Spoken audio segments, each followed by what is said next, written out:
Alors bonjour, cette séquence vidéo est consacrée à la facilitation graphique dans l'innovation pédagogique et en formation.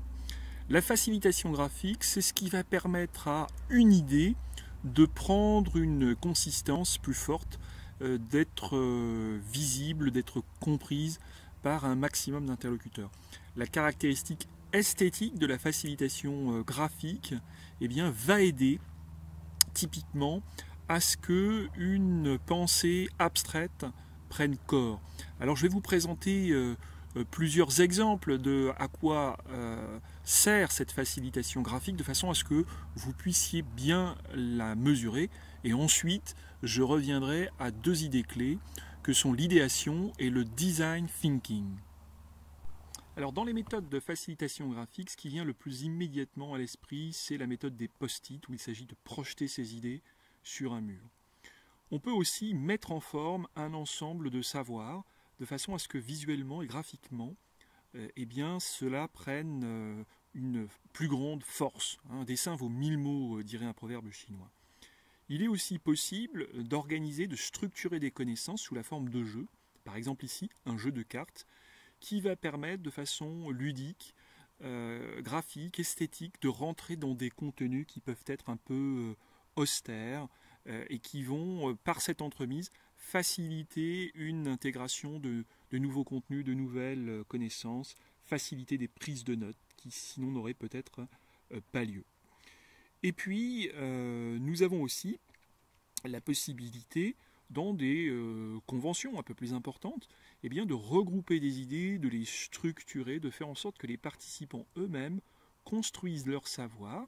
Alors il s'agit pour cela d'organiser les choses et de faire en sorte que les connaissances se structurent.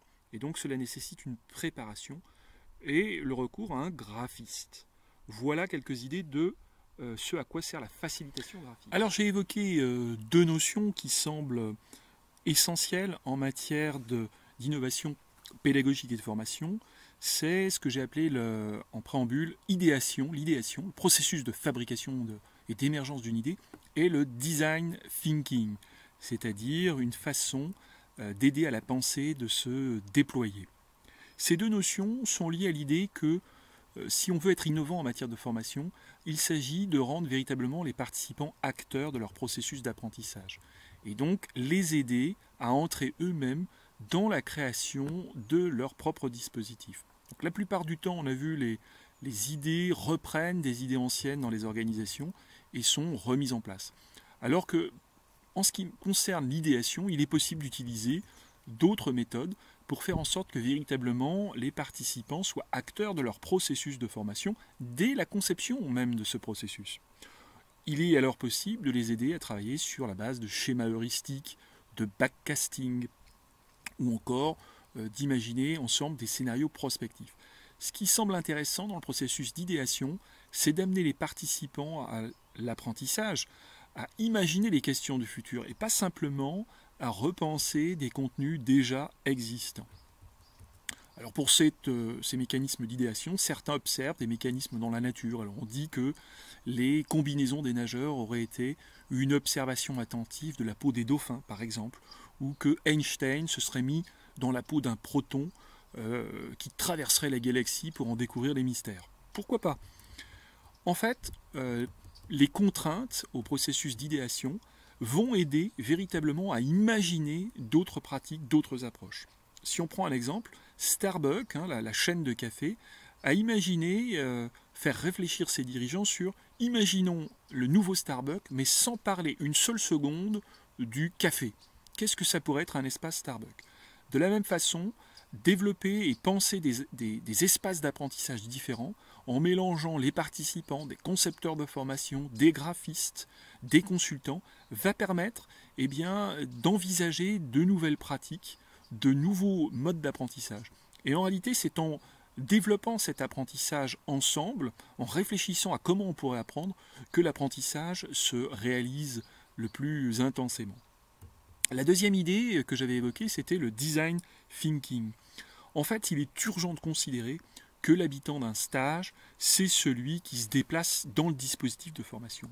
Donc il faut réhabiliter l'idée de maîtrise d'usage.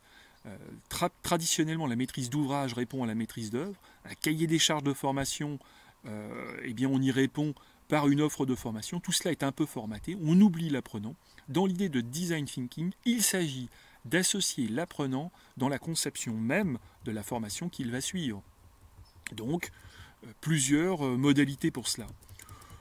J'en distinguerai 5. Tout d'abord, travailler en ingénierie concurrente, c'est-à-dire penser à plusieurs des activités de formation, intégrer les interlocuteurs premièrement concernés. Ensuite, penser en couleurs et en 3D, utiliser des maquettes pour apprendre, utiliser cette facilitation graphique dont j'ai parlé. Penser par exploration, physique et numérique. Il s'agit d'aller voir le monde. Quand on bouge son cerveau, quand on bouge ses pieds, on bouge aussi son cerveau, on change d'angle de regard sur le monde, on apprend. Et puis également travailler en émergence, préférer la pédagogie inductive que la pédagogie déductive, faire confiance aux participants pour apprendre. Et enfin, s'appuyer sur le dialogue, générer un maximum de dialogue pour apprendre. Voilà, ces points-là semblent essentiels. Idéation, design thinking et développement d'une maîtrise d'usage vont permettre de concevoir et d'apprendre en même temps. Et chaque formateur sait que lorsqu'il enseigne, il s'apprend à lui-même. Merci.